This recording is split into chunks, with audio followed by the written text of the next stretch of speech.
Hello friends, welcome to my channel. Sunanda group of industries ఎండీగా చైర్లో కూర్చొని జీవన సునందాలకి దిమ్మ తిరిగే షాక్ ఇచ్చిన ఆనంది. అసలు ఏం జరగబోతుంది?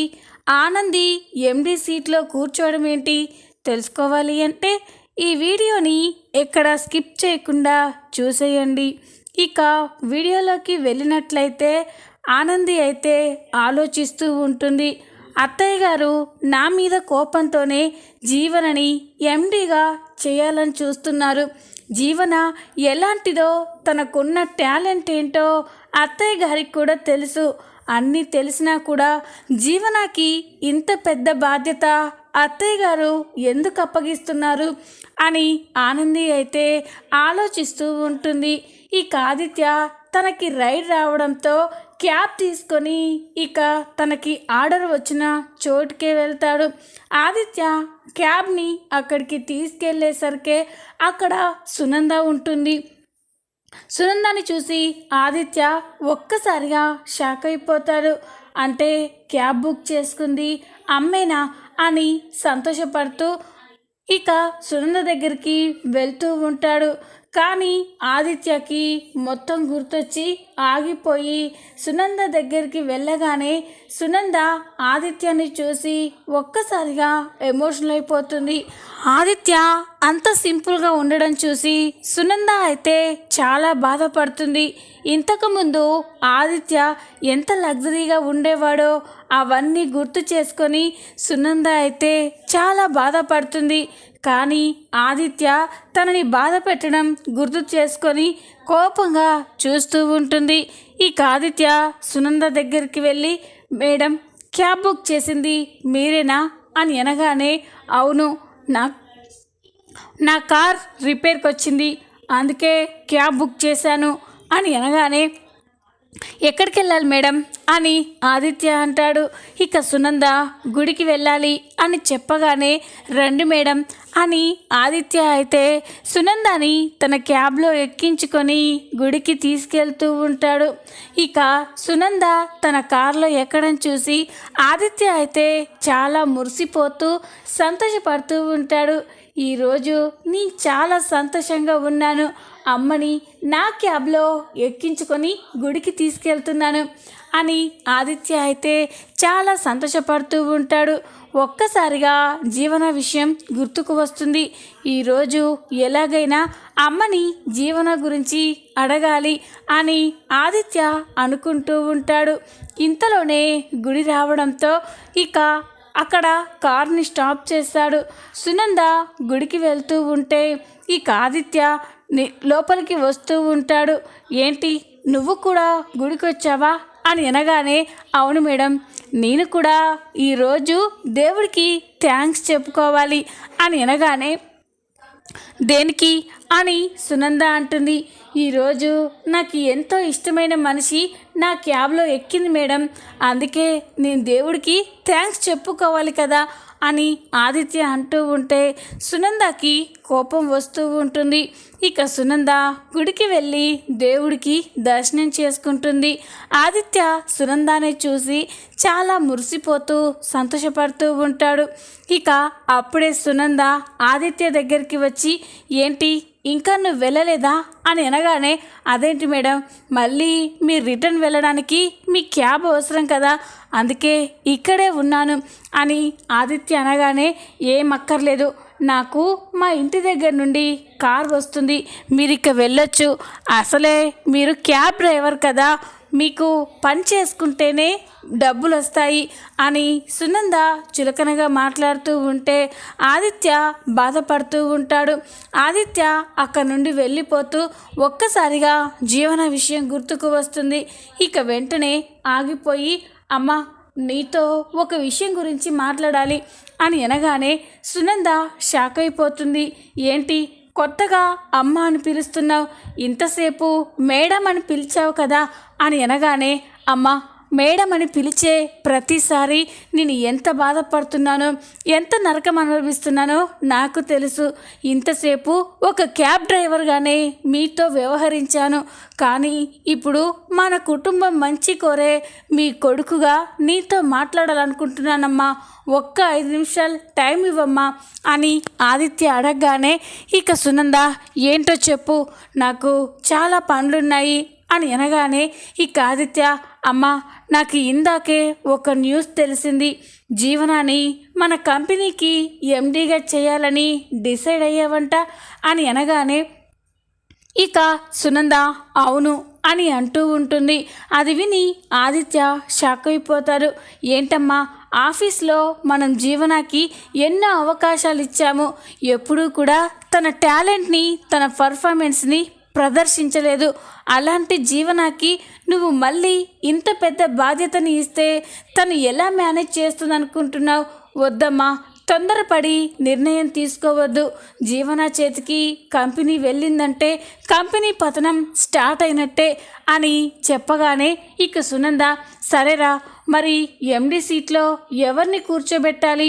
నువ్వు కంపెనీని అంత డెవలప్ చేసి మధ్యలో వదిలేసి వెళ్ళిపోయావు, అందుకే ఆ స్థానాన్ని జీవనకి ఇవ్వాల్సి వస్తుంది అని అనగానే అమ్మ కంపెనీ భవిష్యత్తుని దృష్టిలో ఉంచుకొని నిర్ణయాలు తీసుకోమ్మా అని ఆదిత్య అనగానే అయితే నువ్వు రారా, నువ్వొచ్చి కంపెనీ బాధ్యతలు తీసుకో, ఎండి సీట్లో కూర్చో, నేనేం కాదనడం లేదు కదా అని అనగానే ఆదిత్య షాక్ అయిపోయి చూస్తూ ఉంటాడు. అది కాదమ్మా అని అనగానే చూడాది, నేను ఎవరు చెప్పినా విన్నను. నేను ఒక్కసారి నిర్ణయం తీసుకున్నాక దానికే కట్టుబడి ఉంటాను. జీవననే మన కంపెనీకి ఎండి సీట్లో కూర్చుంటుంది అని చెప్పగానే ఆదిత్య షాక్ అయిపోతాడు.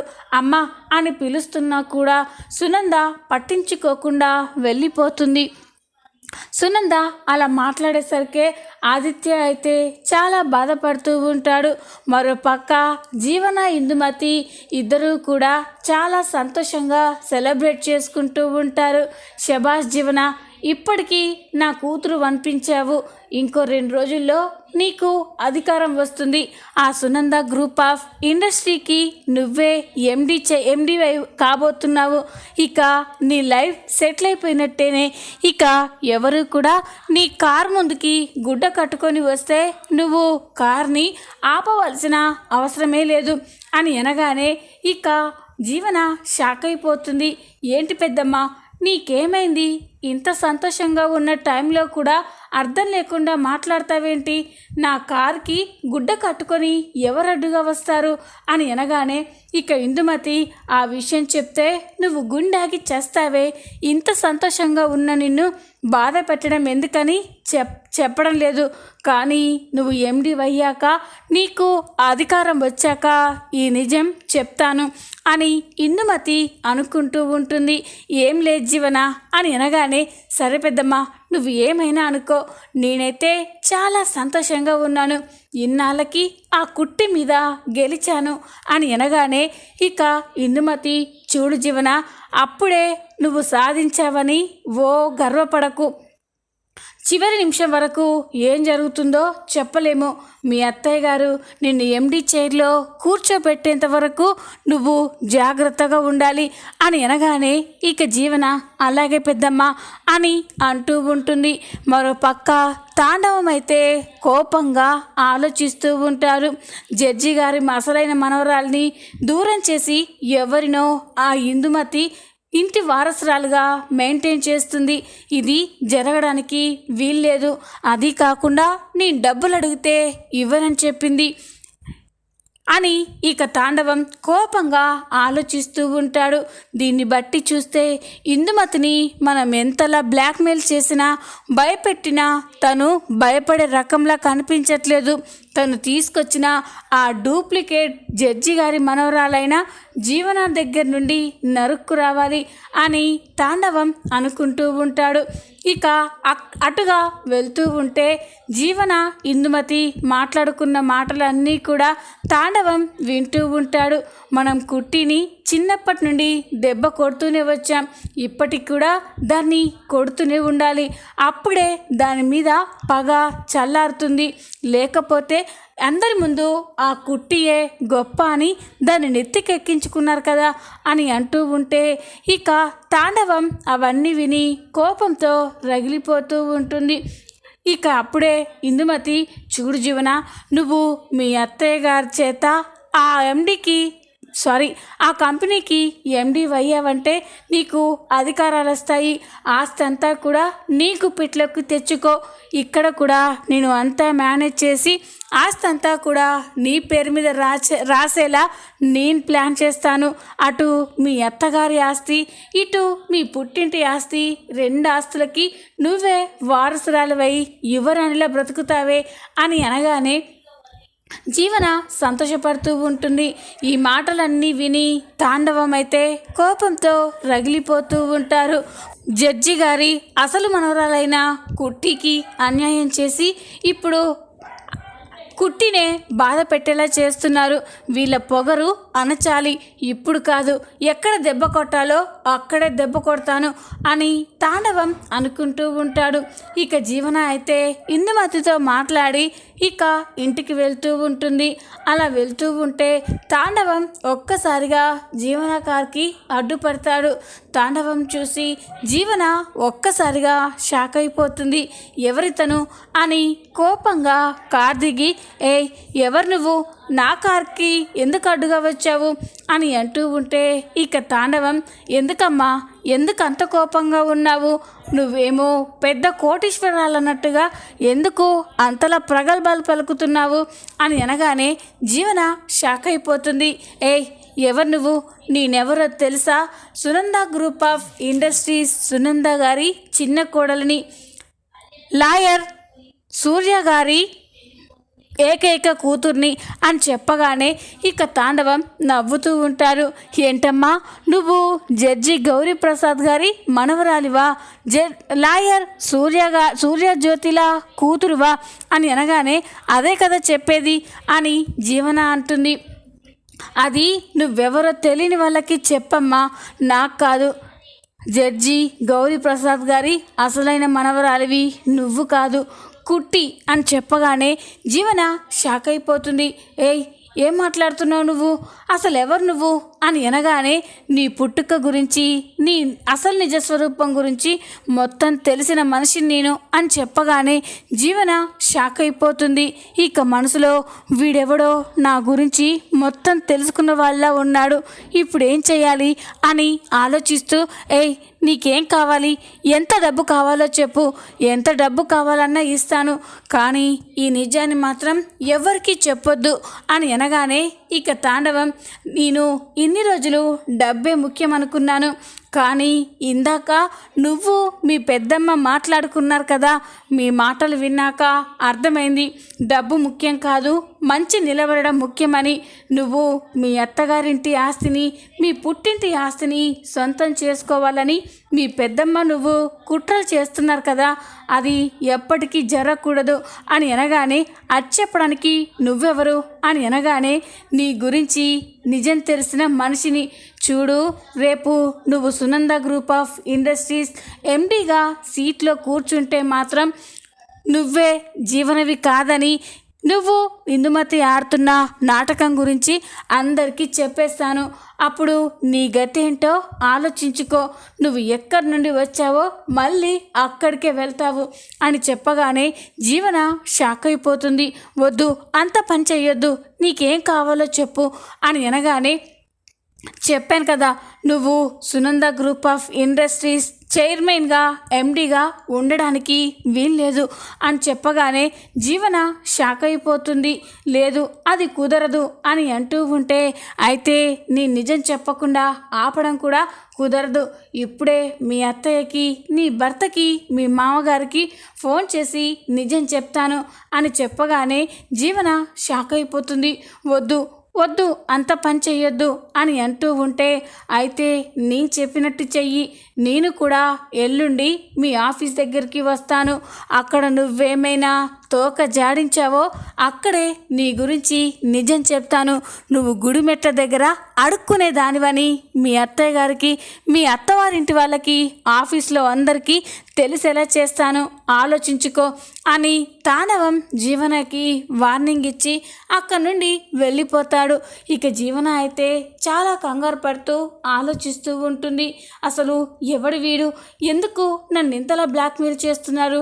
ఇప్పుడు పెద్దమ్మకి ఈ విషయం చెప్తే ఇవన్నీ పట్టించుకోవద్దని చెప్తుంది. ఒకవేళ నా గురించి ఇతను నిజం బయటపడితే నా పరిస్థితి ఏంటి అని ఇక జీవన అయితే చాలా కంగారు పడుతూ ఉంటుంది. ఇంతలోనే ఇక జీవనాన్ని ఎండీగా అనౌన్స్ చేసే రోజు రానే వస్తుంది. ఇక సునంద ఆఫీస్లో స్టాఫ్ని అందరినీ పిలిచి ఇక జీవనాన్ని ఎండీగా అనౌన్స్ చేయాలనుకుంటుంది. అప్పుడే పక్క కంపెనీ వాళ్ళకి ఇన్విటేషన్ ఉండడంతో పక్క కంపెనీలో పనిచేస్తున్న ఆనంది కూడా అక్కడికి వస్తుంది. ఇక ఆనంది అక్కడికి రావడం చూసి జీవన సునంద షాక్ అయిపోతారు. ఇక చైతన్య శశికాంత్ అయితే ఆనందిని చూసి చాలా సంతోషపడుతూ ఉంటారు. ఆఫీస్లో ఉన్న స్టాఫ్ అంతా కూడా ఆనందిని చూసి చాలా సంతోషపడుతూ ఉంటారు. ఇక అప్పుడే సునంద ఆనంది మీద కోపంతో ఈరోజు నేను ఒక పెద్ద నిర్ణయం తీసుకున్నాను.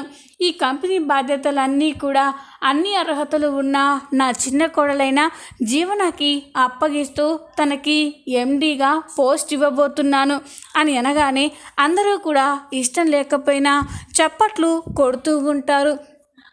ఇక జీవన అయితే అటు ఇటు చూస్తూ ఉంటే తాండవం కనిపిస్తాడు. తాండవం చూసి జీవన ఒక్కసారిగా షాక్ అయిపోతుంది. ఇప్పుడు నేను ఎండీ చైర్లో కూర్చున్నాను అంటే వాడు నేరుగా ఇక్కడికే వచ్చి నా గురించి చెప్పేస్తాడు. ఇప్పుడు ఏం చేయాలి అని జీవన అయితే ఆలోచిస్తూ టెన్షన్ పడుతూ ఉంటుంది. అప్పుడే సునంద, ఏంటి జీవన ఇంకా ఆలోచిస్తున్నావేంటి, వెళ్ళి ఎండీ చైర్ నీ చైర్లో కూర్చో అని చెప్పగానే ఇక జీవన చూస్తూ ఉంటుంది. ఏంటి జీవన, చెప్తున్నాను కదా ఎండీ సీట్లో కూర్చో, ఇప్పుడు నీకే అన్ని పవర్స్ ఉన్నాయి అని అనగానే జీవన ఆలోచిస్తూ ఉంటుంది. ఇక సునంద, ఏంటి జీవన ఏం మాట్లాడవేంటి అని అనగానే అత్తయ్య గారు మీతో ఒక విషయం మాట్లాడాలి అని అంటుంది. ఏంటో చెప్పు అని సునంద అనగానే అత్తయ్య గారు నేను ఎంత మీ ఇంటి చిన్న కోడలనైనా కూడా ముందు నాకంటే ముందు ఆనందికే ఎక్కువ ప్రిఫరెన్స్ ఉంటుంది. ఈ ఇంటి పెద్ద కొడలుగా ఈ ఆఫీస్ని మేనేజ్ చేయగలేంత సత్తా, ఓపిక అన్నీ కూడా ఆనందిలోనే పుష్కలంగా ఉన్నాయి. అందుకే ఈ ఎండీ సీట్లో ఆనంది కూర్చోవడమే కరెక్ట్ అత్తయ్య గారు అని చెప్పగానే ఇక సునంద షాక్ అయిపోయి చూస్తూ ఉంటుంది. జీవన అలా మాట్లాడడం చూసి ఆనంది, సునంద, చైతన్య, శశికాంత్లు షాక్ అయిపోయి చూస్తూ ఉంటారు.